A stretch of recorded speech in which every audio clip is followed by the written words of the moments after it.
চলে এসেছি আরেকটি ব্লগ নিয়ে। আজকের ব্লগে তোমরা দেখতে পাবে যে আমরা আজকে কার বার্থডে পার্টিতে গিয়েছিলাম এবং তার আগে আমি উত্তরণের সাথে রিহার্সাল করেছি। বার্থডে পার্টিতে যে অনেক মজা করেছি সবকিছুই ব্লগে শেয়ার করেছি। ব্লগটি না টেনে শেষ পর্যন্ত দেখার অনুরোধ রইল।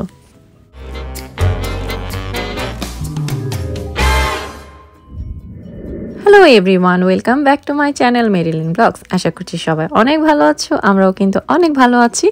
তো সেদিন ছিল সানডে, আর অ্যাজ ইউজুয়াল বেশিরভাগ সানডেতেই আমাদের উত্তরণের রিহার্সাল থাকে। তো রিহার্সালে অ্যাটেন্ড করে তারপর হচ্ছে যে বার্থডে পার্টিতে গিয়েছিলাম। তো দুপুরবেলা বের হয়েছি, প্রচণ্ড গরম ছিল, জাপানে ইদানিং অনেক গরম। তো ফার্স্টে আমাদের উত্তরণের রিহার্সাল করলাম, রিহার্সাল শেষ করে গিয়েছিলাম বার্থডে পার্টিতে। বার্থডে পার্টিটা ছিল হচ্ছে সোমা ফারহা আপুর দুই বাচ্চার জন্মদিন। তো রিসেন্টলি সোমা ফারহা আপু আমাদেরকে ইনভাইট করেছেন তার ছেলে এবং মেয়ের বার্থডে পার্টিতে অ্যাটেন্ড করার জন্য। তো আপু অনেক সুইট, সত্যি কথা বলতে আপুর সাথে পরিচয় আমার খুব বেশি দিনের না, বাট এত অল্প সময়ে আপু আমাদেরকে এত কাছের মনে করে ইনভাইট করেছেন, সেটা আমি আসলে না করতে পারিনি। আর আমি আসলে এরকম প্রোগ্রামে অ্যাটেন্ড করতে পছন্দ করি। মাঝখানে এমন একটা সময় ছিল যে আমি খুব মেন্টালি আপসেট ছিলাম অনেক কিছুর জন্য, বিশেষ করে আমার মেন্টালি সিকনেসটা ছিল আমার ছেলের জন্য। আমার ছেলে খুব সিক থাকতো, পরপর দুবার আমার ছেলের একটা অপারেশন হয়েছে খুব সিক থাকায়। সেজন্য আমি 5 বছর আসলে কোথাও যাইনি, কোনো ধরনের প্রোগ্রামে অ্যাটেন্ড করিনি। বাট ফাইনালি সব কিছু স্বাভাবিক হয়েছে, এখন আমি অনেক প্রোগ্রামে অ্যাটেন্ড করতে পারি। সেই জন্য সৃষ্টিকর্তার কাছে আসলে অনেক ধন্যবাদ। আমি চেষ্টা করি এরকম প্রোগ্রামে অ্যাটেন্ড করতে, কারণ আমার খুব ভালো লাগে সবার সাথে মিশতে, সবার সাথে আড্ডা দিতে। আর মানুষ আমরা বাঁচবই বা কতদিন বলো, সবার সাথে মিলেমিশে একসাথেই থাকতে চাই যতদিন বেঁচে থাকবো। তো যাই হোক, রিহার্সাল শেষ করে যেহেতু গিয়েছিলাম, অলরেডি প্রোগ্রাম শুরু হয়ে গিয়েছিল। ওনার মেয়ের বয়স হচ্ছে 15 বছর হলো, আর ছেলের বয়স আমাদের অর্কর সমান বয়স, 10 বছর।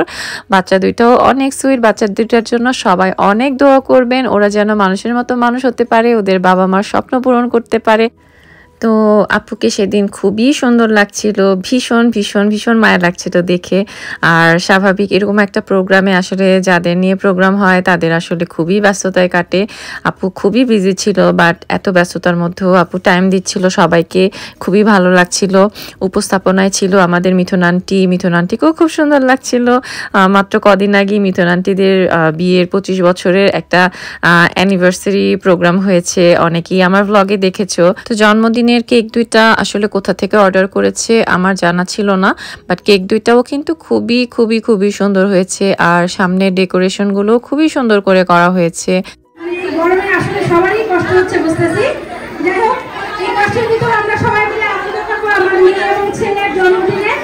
তো সবাই মিলে একসাথে আনন্দ করবো, এই উদ্দেশ্যে আজকে আসা সবার, আর সবাইকে বলা। তো সবাইকে অনেক ধন্যবাদ। কিছু বলা?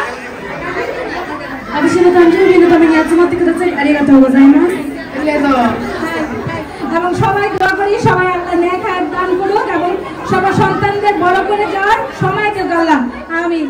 তো তারপরে হচ্ছে যে আমরা পাশের রুমে সবাই ডিনার করেছি। ডিনার খুবই মজা ছিল। ডিনারে ছিল বিরিয়ানি, চিকেন রোস্ট, ডাল, সাদা ভাত, তারপর নিরা ভর্তা, সালাদ, বিফ। আর নিরা ভর্তা হচ্ছে জাপানের একটা সবজিকে নিরা বলে, আর এটা দিয়ে ভর্তা খেতে খুবই মজা হয়।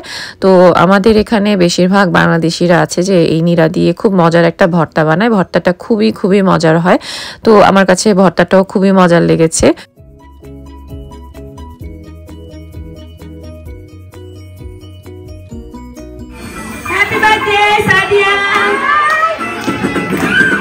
সো বাচ্চারাও অনেক এনজয় করছিল, আর আমরা বড়রা তো এনজয় করছিলামই। আর প্রোগ্রামের শেষে আসলে এবার তেমন গান টান হয়নি, তবে একটু নাচ হয়েছে।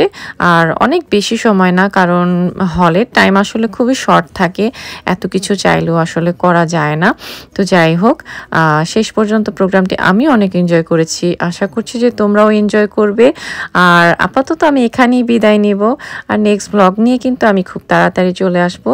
সবাই কিন্তু আমার ব্লগগুলো দেখবে, আর ভালো লাগলে লাইক, কমেন্ট এবং শেয়ার করবে।